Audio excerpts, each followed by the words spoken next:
Alors ça a son importance parce que effectivement, il démontre par là même qu'il est à l'initiative de la rupture. Alors il le démontre, je pense qu'il y a été certainement contraint par Valérie Trierweiler qui ne voulait pas être associée à cette annonce. Mais surtout, cela pourrait être le siège pour Valérie Trierweiler d'envisager peut-être une action judiciaire pour obtenir des dommages et intérêts, pour une rupture du concubinage, a priori, pourrait-elle dire, abusive, vexatoire, humiliante.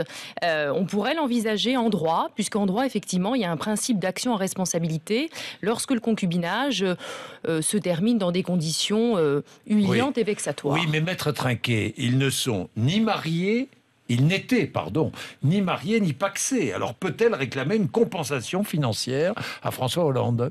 Alors ce sera très très difficile parce que la jurisprudence est extrêmement restrictive dans le cadre de cette action en responsabilité. Ils n'étaient pas mariés, donc ils n'étaient pas tenus par les obligations du mariage et notamment par l'obligation de fidélité. Et donc effectivement aujourd'hui, on peut considérer qu'ils pouvaient librement mettre fin à cette situation de concubinage et que l'action qui pourrait être engagée par Valérie Trierweiler, qui en droit est possible, serait extrêmement périlleuse. Ça veut dire quoi, que le statut de concubin ne donne aucun droit ?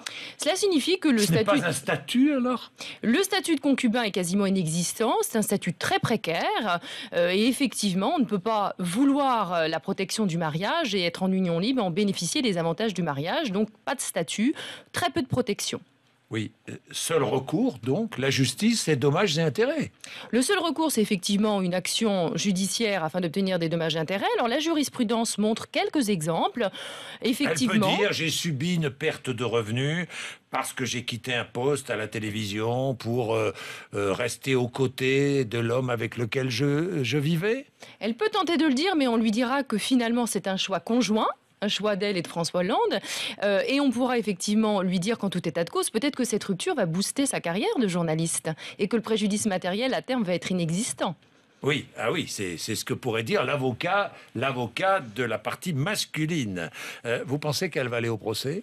Je pense qu'elle n'ira absolument pas, d'une part parce qu'elle vient d'indiquer par un communiqué qu'elle souhaitait rester en bon terme avec son ancien compagnon, parce qu'elle a beaucoup à perdre, mais en revanche, peut-être que cette perspective d'une action contentieuse a été une possibilité pour elle de négocier en amont et qu'effectivement, un protocole a peut-être été établi et une indemnisation peut-être versée déjà par François Hollande, tout ceci de manière extrêmement feutrée. Oui, et privée. Tout à fait. Et totalement, vous pensez que tout a été bien préparé ? Je pense que tout a été préparé en amont et que nous n'aurons pas d'action contentieuse.